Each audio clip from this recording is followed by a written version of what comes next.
Yeah, that makes for really skimpy omelets, and that's not Yeah, what you want. no one wants that. No. Also, do not Google skimpy omelets. I don't know what it'll give. Ooh. I fear for your lives, okay? Uh, Info dump. Howdy, folks. Welcome to Info Dump, the show where passionate people talk passionately about passions. I'm your host, Barry Bowie, and today's topic is live music, uh, in person versus online performances. And we're going to be diving into that with our guest today. Goes by Cassie, Kiashi, or also known on Twitch as just Kiashi. They're a wonderful human being. Say hi, Cass. Hello, how's it going? Uh, I'm very happy to have you here. This is very exciting. Why don't we jump into this first by you telling us a little bit about who you are and what you do? Sure. So, yeah, my name is Cassie. I go by just Kiyashi on all socials these days. Basically, I am a musician. I went to school for music and kind of spent a lot of my time playing bass and also working on like music production and kind of like learning the ins and outs of that. But then, kind of, I guess before the pandemic, but really when the pandemic hit, like most people, I started diving deeper into content creation and started posting more on YouTube and streaming on Twitch. And now I kind of do all of these things at once, and that's kind of my life. I play professionally with some amazing Canadian artists like Ria May, T. Thomason, Burry, just to name a few. Nice. And yeah, have a lot of fun playing music with those people. That's awesome. That's awesome. I love that for you. Tell me a little bit about like what drew you to like an online like I guess the pandemic was that kind of the catalyst there for to draw you onto an online platform? I mean, it definitely kind of like focused me towards that a little bit more. Okay. Even when I was in like university, I used to make videos and like vlogs and stuff. And even when I was even younger than that, like I can remember when I was 13, like making like stop motion videos and posting them on YouTube and stuff. And I Oh. think I kind of grew up in that YouTube era, so I always kind of wanted to do YouTube, but I don't know, I guess it was kind of the pandemic that really pushed me to really start posting things and like Mhm. get out there and kind of figure out what I wanted to do with it. Yeah, I think I grew up in that exact same era where like I was just a kid posting random shit on YouTube and like Yeah. it felt like you were making something super cool at the time, and now I look back, I'm like, oh no, please nobody find these ever. I think they're Yeah. buried in the Yeah, depths of I'm YouTube, I've but totally like privated every single video that is not from the last like couple of years. I lost access to the account that they were uploaded on. So I can't make them private, but I don't think that anyone will be able to find them. But I will lay it out as a challenge for those who are interested in surfacing them. Actually, that's Good fair. fucking I think luck. my first account I don't have access to, and those ones are Okay. still there. So like really early Oh yeah, stuff yeah, is on yeah. the internet, but Yeah, I think that would have been like 2011 or 10, like 2010, 2011 kind of deal. Oof. yeah. Oof. But since you've been kind of a resurgence, let's call it, from your youth to now, um, what would you say is the your favorite part about online performing? Oh, well, I mean, I guess just getting to connect with a different audience and with different people. I mean, I'm sure we're going to get into Yeah, the pros and cons about both, but absolutely.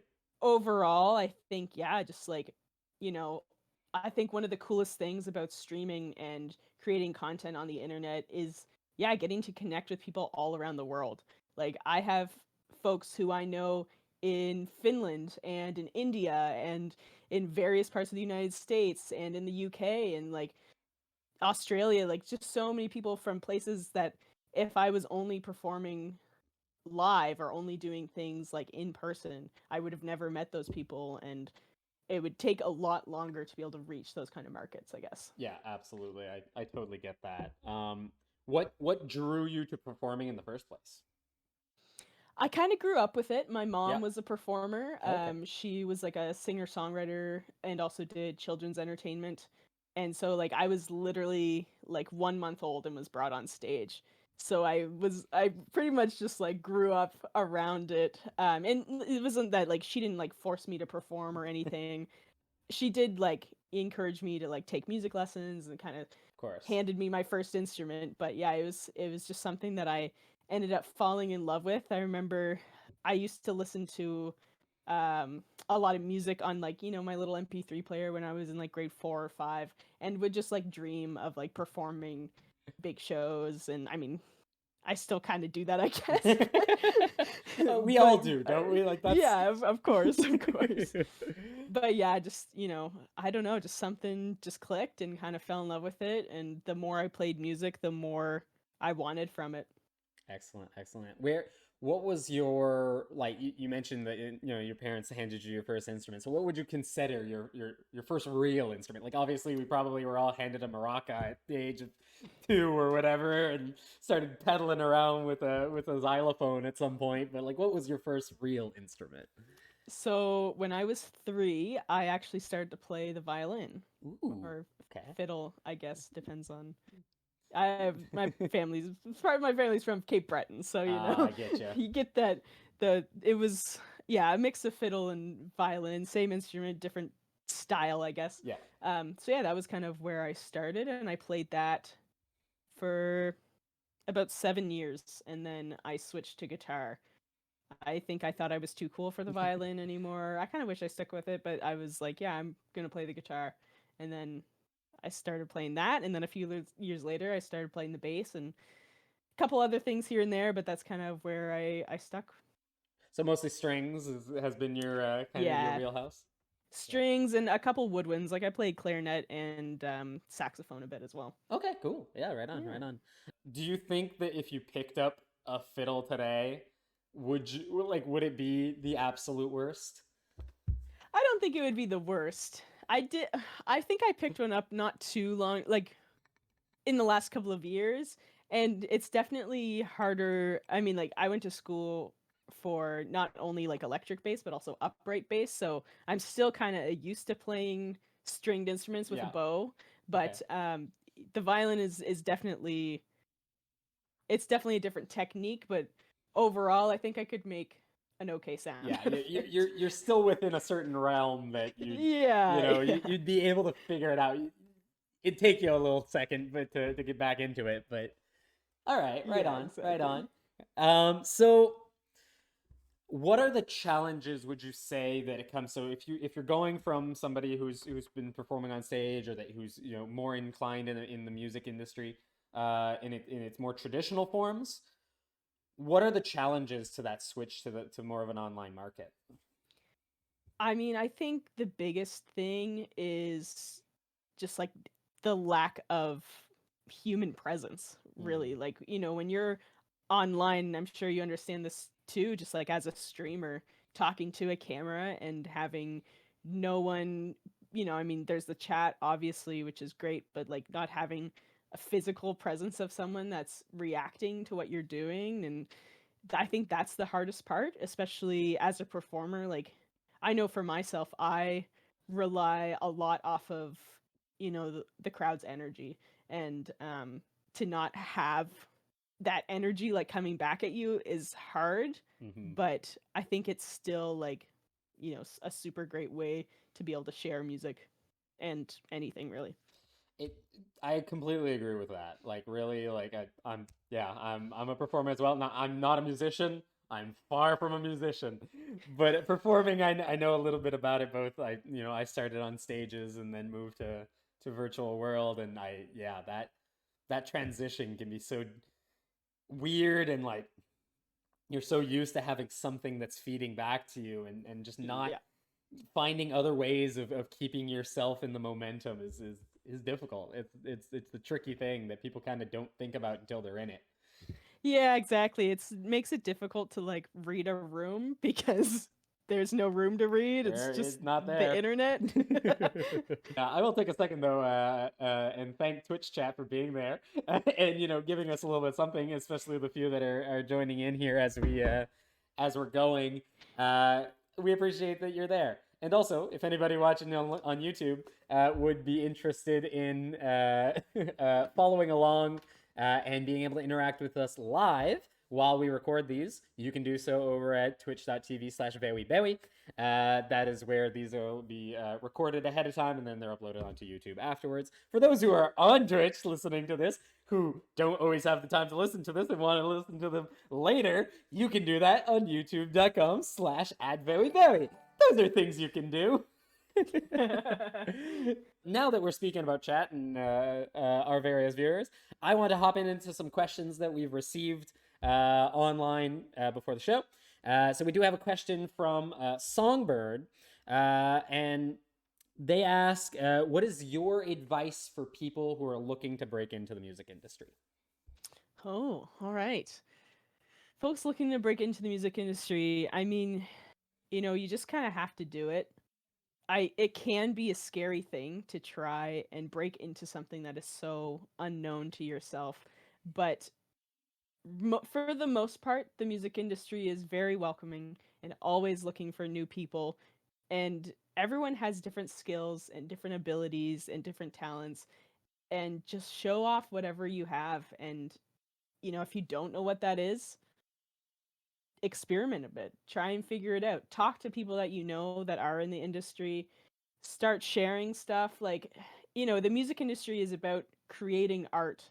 Music is a huge art form, and I know especially these days people get so lost in social media and numbers and all that stuff when it comes to their music, but remember that you're creating something, and it's really important to try and focus on that and just spend time creating, because and make sure that it's something that you love doing too. Like, create things that you love and just try a bunch of different stuff, because really that's like, yeah, I don't know, that's how you're gonna grow your confidence and how you're gonna just like really break into that industry. Well said, well said. What would you say, like, if somebody was looking at this and was completely new to like the online versus in-person kind of performing? What would you say that they should do, or where I guess we can jump right into the hooks of this topic. What is the big differences? What are the big similarities between those two worlds, and what should they prepare themselves for when facing Yeah, that? right. So yeah, I guess like it is definitely more popular nowadays with, like TikTok being so popular. You see a lot of these people who perform, who are like performing on TikTok and getting their music out there in the world on the internet, and gaining lots of fans, but don't have a lot of experience performing live. So, between the two, whether you are performing online or in like in real life, make sure that you put the amount of effort that you need to into it. It's like anything, right? You want to make sure that you're passionate about it and that you love to do it and that you're willing to put yourself out there and take the time to do it. If you're going to create and go for it. Exactly. And like, if you are primarily someone who has performed online and not really in front of an audience, that can be really nerve-wracking. Um, Especially if, yeah, you don't have the experience of being in a room full of people. That can just like put you on a whole different level. And so just making sure that you're as prepared as you can be, and do what you can to just really make sure that performance will be smooth is, yeah, it's super important. What would you say are the biggest pros of each and the biggest cons of each? If you had to like simplify it down to a couple of bullet points, what would they be? I think pros for live Mm-hmm. is, again, the audience. Yeah. You get to like physically connect with people, and I think also just the environment, the experience is something that is Mm-hmm. really important. And like, I think, I from my perspective, there hasn't been a time where I've watched, say, like a live stream of a performance and been like, oh my gosh, that changed my life. Yeah.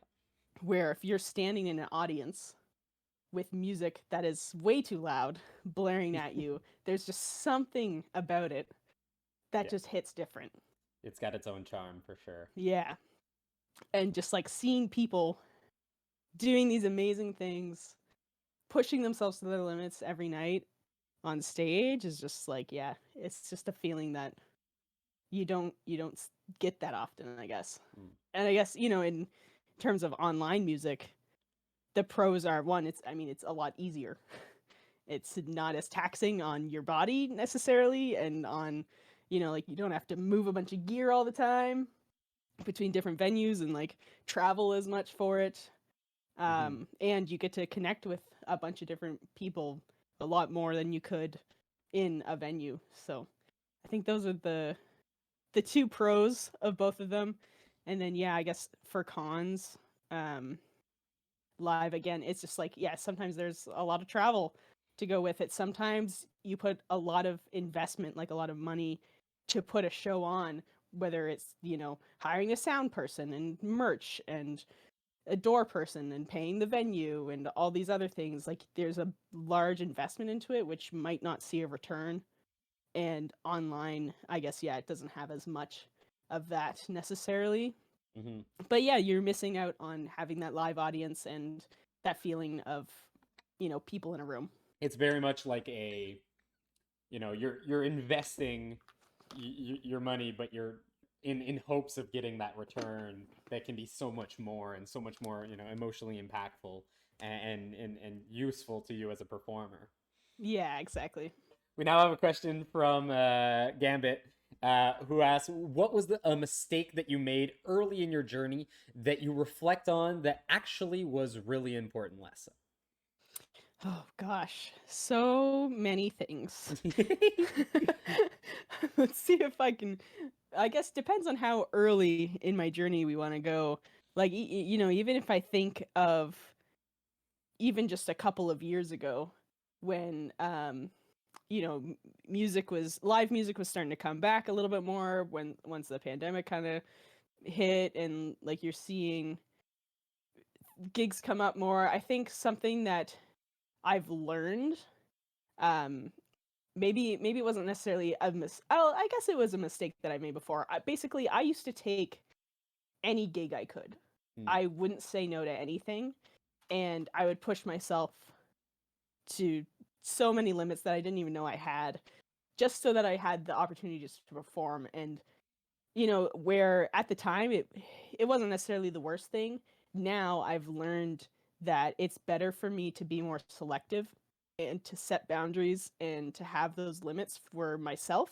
Mhm. um, and it has made the performances that I do more quality, and I guess just like, yeah, I'm able to put more effort into those instead of like spreading myself too thin. That's fair. Yeah, I've definitely been there where you're so excited to being able to do what you want to what you love to do and you just want to do it, and you're getting an opportunity, so you jump on it because you don't want to turn it down, and then suddenly you have no opportunities left, right? It's a fear Yeah, that a exactly. lot of performers have.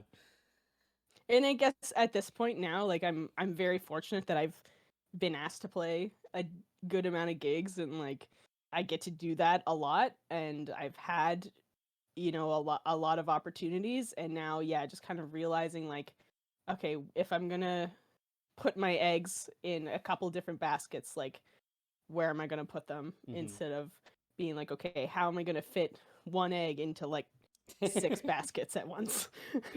Yeah, that makes for really skimpy omelets, and that's not Yeah. what you want. No one wants that. No. Also, do not Google skimpy omelets. I don't know what it'll give. I fear for your lives, okay? Uh, this comes now as a two-part question, kind of reflecting on what we just said. Songbird also asked, what is the funniest fail they've done either in person or online that you can think of? I've had so many times where my bass or my guitar will just like, the strap will just like break in the middle of me playing, and then I have to like awkwardly hold my guitar while I'm like singing and like trying to finish out the song because I Oof. didn't want to like have to stop in the middle of it. I think that's probably like, for me, fortunately, that's been like the worst. I haven't actually, nope, there was definitely a couple times where I like fell on stage, but Mm-mm. nothing too serious. Have you ever fallen off a stage? I have not, but I have seen it happen. I've done it. It is Ooh, unpleasant. no good. I jumped up onto something that was not bolted down, and the thing toppled, and I went with Oh it no. and fell Hopefully probably. you were okay. I fell like 6 feet into a roll into the crowd and got up Oof. and jumped back on stage and kept going, but Oh my I felt goodness. it for the next week I after that. bet. I bet. Whew. Anything that would have happened online that you think that was like, oh shit, I can't believe I just did that. Online. I don't think there's really anything that I've done I'm just trying to think of like me performing online. There hasn't really been anything too crazy. I No, don't think. I think for the haven't most left a part mic it's on while been you're peeing, nothing like that. oh, I've definitely done that Okay, fun. before. Hopefully your I guess bathrooms are yeah. far enough away. Yeah. I think that's probably the craziest thing. For the most part it's been relatively calm. Mm. Relatively. So, Relatively. Is there anything that surprised you when you started doing more online performances that you weren't expecting? um yeah, I think just like how to keep, a performance engaging with again, like not really having that reaction from an audience to know if like you're Hmm. doing good or not. I think that was probably still the most surprising thing to me. It was just like, okay, like what kind of pieces do I need to add to this to make this work? And I see people do it all the time. Like, these days I'm not really streaming a lot of music and not doing a lot as many online performances as I was, say, like early 2020. Hmm. Um, but see people do it. I'm like, people just like to just sit here and listen, and that's cool. And I think a lot of it is just like coming to terms with being okay with people just like kind of like lurking and just hanging out and just enjoying it. Hmm. But I'm always, I don't know, I think I was always kind of just like looking for that feedback, which is hard to get. Gambit asked another question. What are some industry red flags new musicians slash performers should look out for to make sure they don't get exploited? Good Oh question. gosh, yeah. I mean, the biggest thing is, exposure. A lot of Mm. people will try to pay you in exposure. They'll be like, "Oh, like can you do this thing?" And like you won't make any money, but I can, I'll do this other thing that's going to potentially get you, more people in front of it or whatever. And that's never good, Yep. right? Like, I mean, that was one of the things that early on in my music career that I had to set the boundary for, because so many people be like, "Oh, like I can't pay you this gig, but maybe next time I will." And I've done my fair share of free gigs, and it was just, not only was it was a lot of work for literally nothing, Hmm. but yeah, it just you can't make a living doing that. Like I'm trying to be someone that is a professional in this industry. Yeah. I've been making money playing music since I was like 14.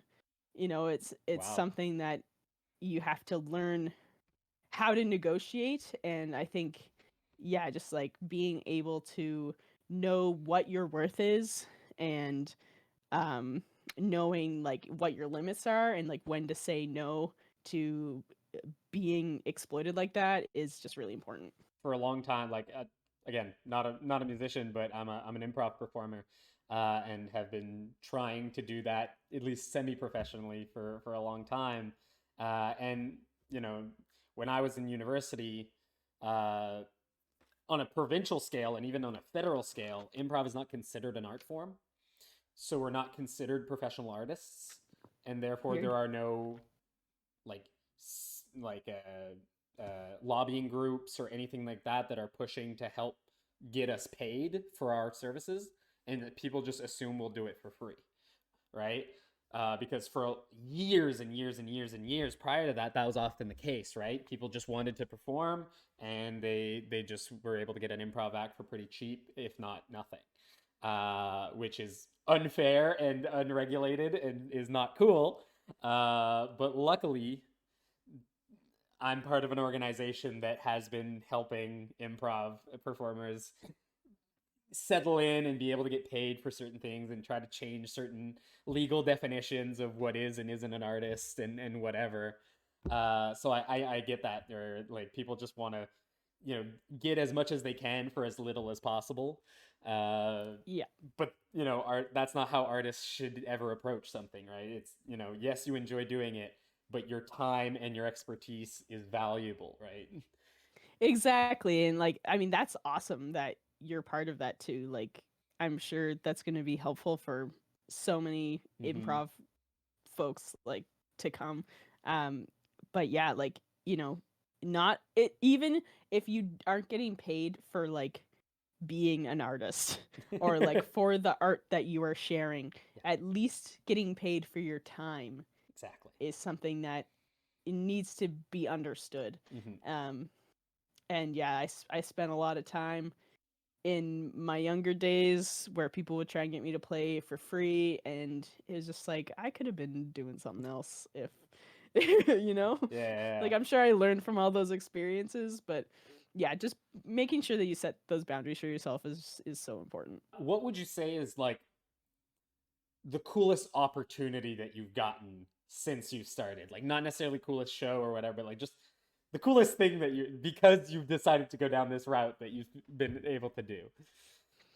Yeah, I mean, I think for the most part, like I've had the opportunity to record with some really cool people, and just like getting to learn from so many awesome like music educators and other people like working in the industry, and just like getting to travel to a bunch of different places, as well as like playing some really cool shows, have been, all different variations of highlights for me in my life.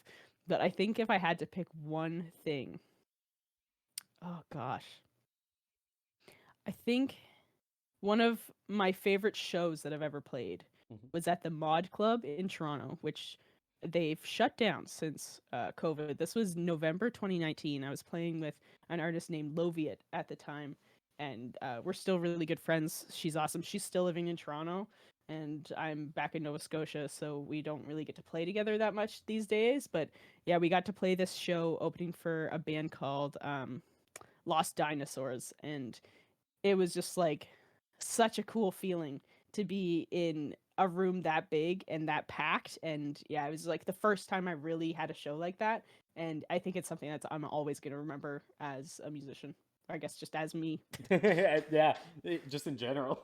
Yeah. That's really cool. That's awesome. Yeah. We also have another question from Songbird. Do you think the online performance space got radically escalated due to COVID, or were we headed that way anyway? Oh, I I 100% think that COVID escalated this. I feel like a lot of the times, because of the lockdowns and everything, we musicians were forced to shift gears. I don't think anyone wanted to be doing exclusively online performances, or I guess now, I mean, like, I think in some ways it has been beneficial because now there's a lot of hybrid scenarios where Mm. it'll be a live performance with an audience, but it's also being live streamed. Hmm. Um, but yeah, I think it definitely got forced into that direction, and I'm not sure, given the pandemic didn't happen, if we would be there now. But I think, there's a lot of cool things that came out of it too. I partially agree with what you're saying. I think that, like, we may not have, like, I don't think we'd be there, like, where we are today with Hmm. online performance and how that looks and how people approach that at all. But I think maybe we got, things got moved forward maybe 10 years. Like, I think if you Yeah. would have looked, if the pandemic would have happened, wouldn't have happened, and you look 10 years from now, I think we would be in a similar spot as we are now with online performances. 100%. I think, eventually it probably would have been, there would have been something that happened that would Yeah. have made it more popular for sure. Yeah, Um, exactly. but it's definitely, yeah, not, I don't think it's what anyone was expecting at all. Another question from Gabbett. As a musician slash performer, do you think it's better to double down on what you're good at, diversify your talents into other platforms such as Twitch, etc., or somewhere in the middle? That's something that I've always struggled with and continue to struggle with, honestly. As someone who has like diversified what I'm doing, whether I primarily stream Fortnite on Twitch. I don't even really stream music these Mm-hmm. days. Occasionally I will, and I make like tech videos on YouTube and like some like music stuff. But and then like as a performer, it's yeah, I've always been trying to be like, am I doing too much? Like, would I be doing would I be, I guess, performance wise, whether it's skill level or like, numbers or anything, like, would I be doing better if I focused more? But my like undiagnosed ADHD brain is like, no, I have to do everything. And I think And that is the lesson to be learned, is that how does your brain approach it, right? There's some people that just love dabbling in everything Mhm. and finding ways to share that with the world, if especially when comes to performers, right? We want to share everything with the world. That's Yeah. just how we are. But yeah, if you are a dynamic person who likes to explore a range of different things, finding different ways to express that, because each different subject or passion will have its ideal way of conveying that performance, right? So sometimes online performing is going to be great, but playing Fortnite in person may not be as entertaining as it can be on Twitch, Exactly. right? Exactly. So that depends on what you're looking to do, right? So Yeah, and I think a lot of it is like I kind of, I'm happy that I have all these different hobbies and professions and things that I like to do, and just like I don't know, I'll kind of like focus on one until I get bored of it, and then I'll start focusing on a different one again. And I think the hard thing for me right now is trying to find the balance of keeping them all like kind of active at the same oh, time. that's Um, impossible. It's so yeah, hard. it's so difficult because like right now specifically, like I guess last week, 2 weeks ago, however long ago it was. I Time, was I was whatever. recently in I was recently in Texas for Yes. South by Southwest, which is one of like the biggest music festivals Yeah. in the world, I would Oh yeah. say. And it was such an amazing opportunity, and like I think this is the other thing about live music. Every time I see live music, it just like puts a fire under my butt. I just get so excited about music again and be like, yes, I'm so happy I'm doing this. I love this so much. And then I come home and I'm just like, I just want to make music. So, like, the past week or so, I've just been like head deep into just like music stuff. And I actually like worked on a new song this morning for like 4 hours and just really diving deep into that. But then, like, I'm not really making YouTube videos right now or posting on TikTok or like Yeah. doing that kind of We stuff, only have so So much it's free like something time. has to suffer. Yeah, Absolutely, exactly. absolutely. But I've definitely I've been through the same boat, right? Like I started making a lot of like I started off with gaming content, and I was like, ah, I'm getting bored of that. I don't want to do that anymore. Now I'm hosting like these kind of shows, but also in between I was doing like a just variety of different things, where I started doing like 3D modeling once, and then now I haven't done that in a couple months. So like that, just bouncing back and forth between 1,000 different I'm glad things. to know I'm not the only one. Oh, absolutely not. Absolutely not. Oh my God. And I'm sure the people at home can agree. Let us know in the comments what things that you've been bouncing in and out of for the last year. But I always encourage that, because like as much as it can feel like you're not doing the thing that you're enjoying, well, as long as you're doing something that you're enjoying, that's really what matters, right? Like to me, that's always the 100%. thing that's important. 100%. Yeah, that's definitely like what's most important. I think that's something I keep trying to remind myself of as well. Is like, okay, like I'm still doing something that I enjoy, whether it's making a YouTube video or playing Fortnite or working on music. And I think that's like, I've had this little bit of a break with content, and I guess I even haven't even had that many gigs lately, but it's like as long as whatever I'm doing I am enjoying and think it's worth my time, like that is what is important in that moment. Yeah. If I'm at a point where I'm like, oh, I really don't want to be making this video right now, I'd rather be doing this other thing, go do the other thing, unless there's like a client behind it and I like have to do it. That's a whole, yeah, once we start into like getting into That's a like whole legal thing. contracts and Yeah. reputation and trustworthiness, that's a whole other deal, right? When you're doing it for your own passion and pleasure, then you can be flexible with your time. Yeah, exactly. Exactly. What would you say, since you have dabbled in like other forms of creation and artistic endeavors, what would you say music does for you that other things don't? What would you say is like the itch that it scratches? I mean, it definitely like I feel like I'm able to express a lot more with music in terms of just like how I'm feeling and just like able to convey emotions so much more easily with music. I guess maybe partially because I just kind of grew up doing that and knowing that music is a very expressive art form. Mhm. I think that's probably the main thing that I would say that music does compared to anything else. But, it's a lot of it for me too is like really internal. Like, this morning I literally just sat at my desk, just me and my headphones for like 4 or 5 hours.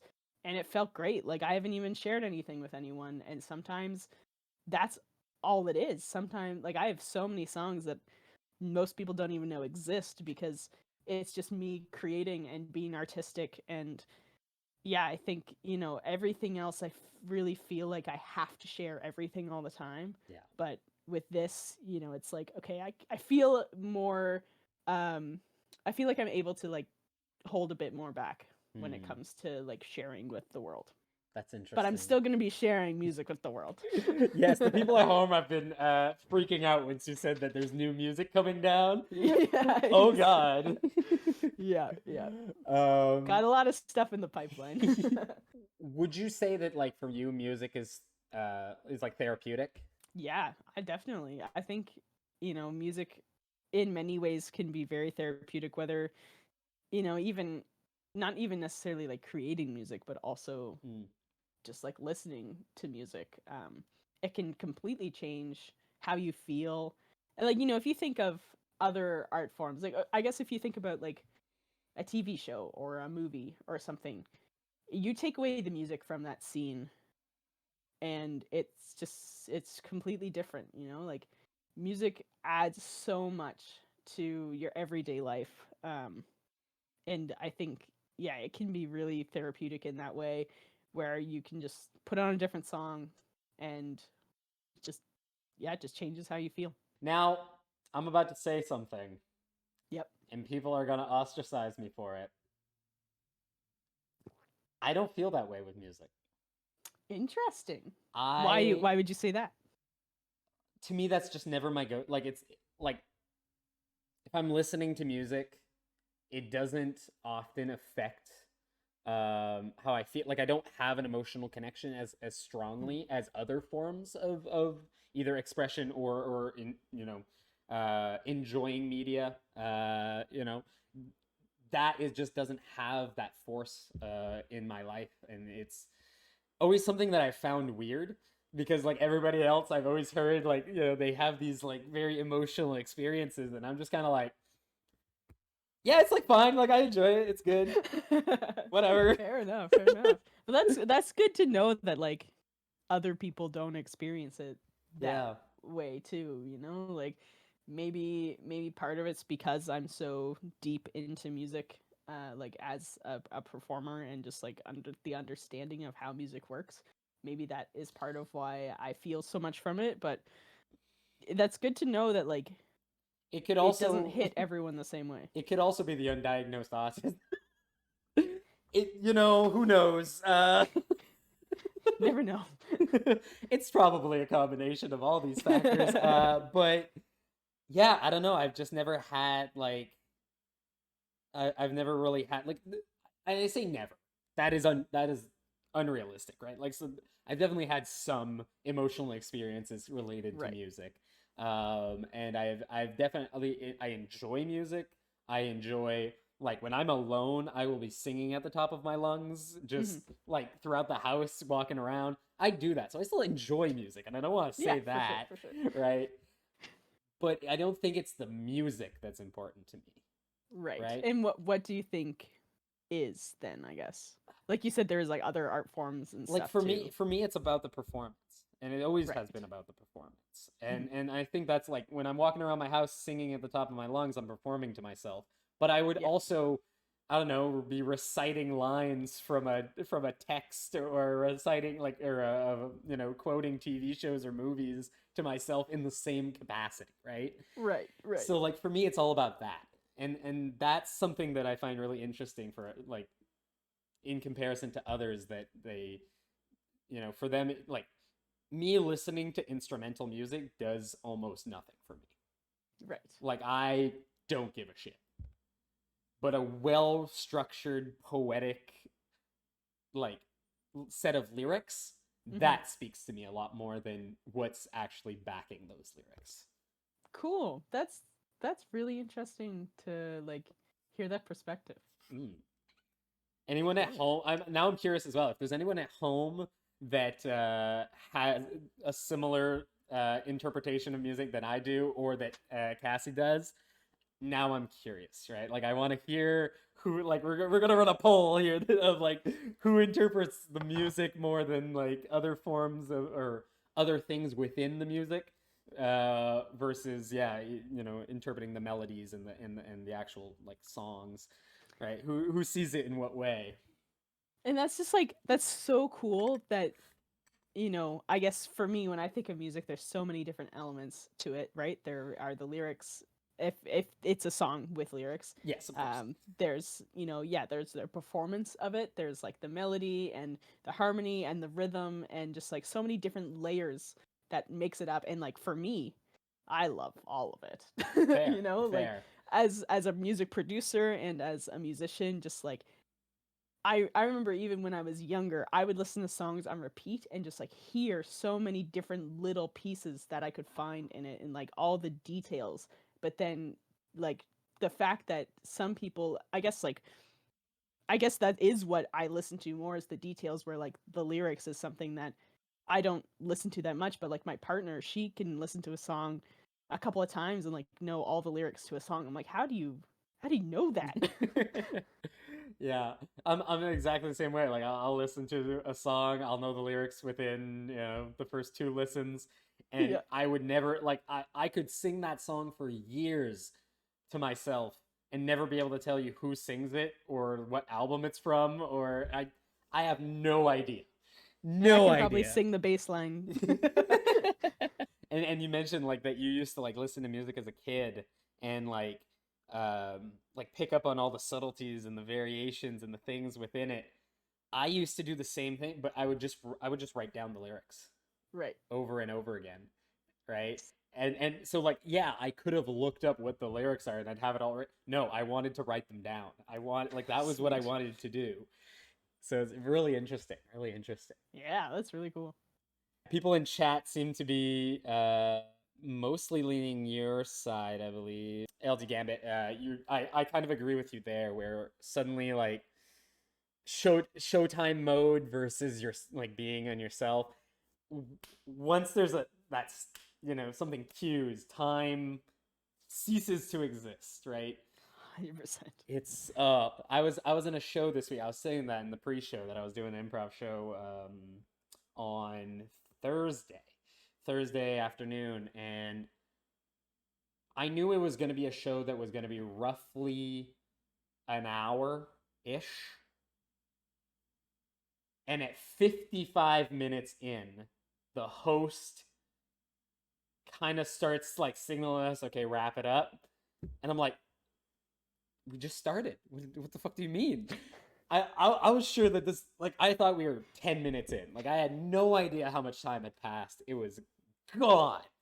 I mean, I feel that so often. Like, there would be so many times where I will be at a performance, and like, for me, like, I do a lot of, not only do I like play like bass on stage, but I also will like play keys and run like all the backing tracks, which is like a whole Oh, yeah. technical setup. And so I'm very focused on that before the show starts and like kind of worried about it but while the show starts. But then like before I know it, we're done, and it's like I blacked out. I'm like, wait, what? Did we just perform? Yeah. Now I'm curious, what are the kind of the intricacies of that versus like playing guitar or like playing the bass, like running those backings, like what's kind of the difference in mindset? What's going through your head at those times? Mostly just like worrying about what could go wrong. Like it's such a more I guess I have so much more responsibility in that role, and I love doing it. Like I think this is probably been one of the I guess not the first things, but like in the most recent years, something that I've been like, wow, I'm really passionate about this. And to be able to sometimes it's hard cuz like I'm generally usually the only one that understands like what is going on with it. And Yeah. so that can add a lot of pressure being like, okay, I'm the only one that can fix it if something goes wrong, or like, just making sure that everything is working because there are so many pieces and so many little things. Like if I forget to press like one button, it can like mess up the whole show. Oof. Yeah, that's a So lot of pressure.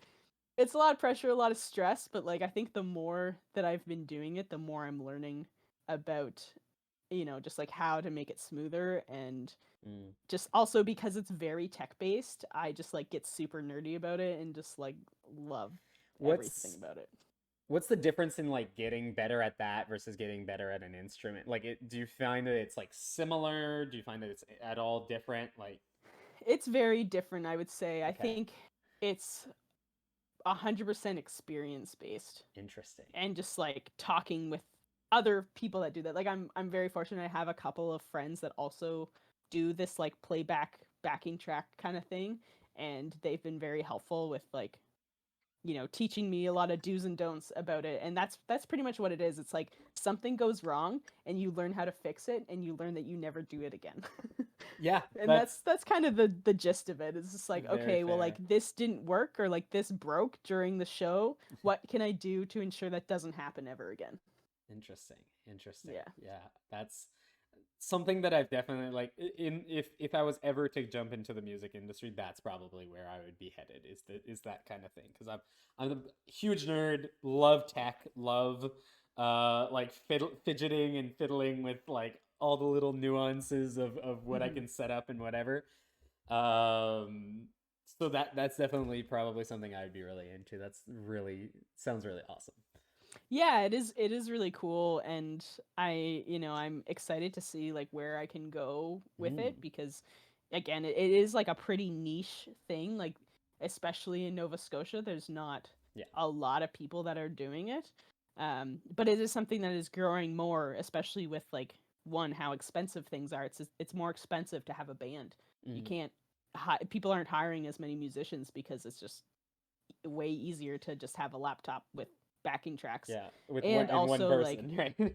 yeah, exactly. And like that's a big part of it, but just like a lot of the music that people are making, in order to convey how it sounds on the record to like a live audience, you need to have those extra things, whether it's like extra backing vocals or like extra percussion parts, like things that people can't all play live. Hmm. And it's something that is definitely becoming more popular and almost a necessity for a lot of people these days. And I'm just excited to see where it goes. In your opinion, do you think that the tech is driving the industry or the industry is driving the tech? I think the industry is driving the tech. I think Okay. is probably where it is. I mean, yeah, I would say that, because a lot of it is people will be making these records and making songs, and at, I mean, I guess maybe the tech has a lot to do with it, where like you can do so much more now, where Mm. like you think about like the first Beatles record, they had to like, in order to have they had to like record the bass and the guitar like on the same track, and like they only had like four different channels to work with, essentially. Like Yeah. like there's a lot more you can do now, and tech is definitely helping, and it's probably influencing what can be done. But I think that people's imaginations are ultimately driving that, and being like, okay, what can we do, how can we push the limits of this, Yeah. and What then what makes our ultimately yeah. then the tech is like yeah, it just like comes along with it. Yeah, it has to evolve, right? It's like, how do we make our lives easier? How do we make our performances better? It forces the tech to catch up. Exactly. Yeah. I'm now interested to know what the next limit will be. Like you said, like we're kind of reaching the edges of what we can and can't produce. What's next? What's the next step, right? Where do we go from here if we're trying to push the boundaries, right? Yeah, it's really interesting. I mean, learned a bit about this when I was doing my master's, but also even just last week when I was in Texas, I kind of got to see a little bit of this where, this is something that has been popular in video games and in movies for a long time, but like spatial audio and surround sound Mm, in music is becoming a lot more popular. true. And there's a program, Dolby Atmos, which is like basically you can, instead of like mixing like a stereo track with like a left and a right, you would be mixing for like surround. And that's becoming more popular for music these days. A lot of people are saying that like you can't get on Apple Music playlists if you don't have like a like spatial audio mix for your stuff now. And like I think that is the next step in music, is that's going to be what becomes more popular, Mm. and more mainstream. And I have no idea where it'll go after that, but I know Well, that that's kind of like what's coming up. and now think about that, and we combine that with online performances, and suddenly we get VR, Yeah. right? That becomes Yeah, really exactly. wild. Yeah. So Yeah, like VR concerts. I actually remember in school I had to do this like mock business model thing, and ours was essentially like an addition to Spotify or something, like some sort of app that would allow you to experience a concert in VR. Mm, And like there would still be a live audience, but it would be like that hybrid kind of thing where if you wanted to, you could just like throw on your goggles and watch the concert. that's nuts. Like for me, VR is such a it's such an interesting and terrifying new market that's becoming more readily available, and I'm so interested to see where that goes, and like on the music front, but also from every front. Our lives are gonna be could easily be so much different in 20 years from now, and like how we Yeah, interact with the world. It's scary, man. It's terrifying, it but also is exciting. terrifying. Yeah, it's really cool to see like what the possibilities are. But I agree, like it's absolutely terrifying. Actually, Ready Player One is one of my favorite movies, and every time I watch it, I'm like, oh god, were I like actually not that far off from this? And I'm like, that's kind of weird. I don't like Yeah. that.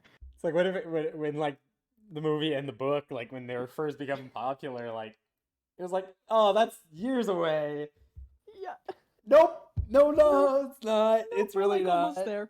Yep. Anyway, how do you guys feel about that? I'm really curious. You can either leave it in the comments or leave it in chat.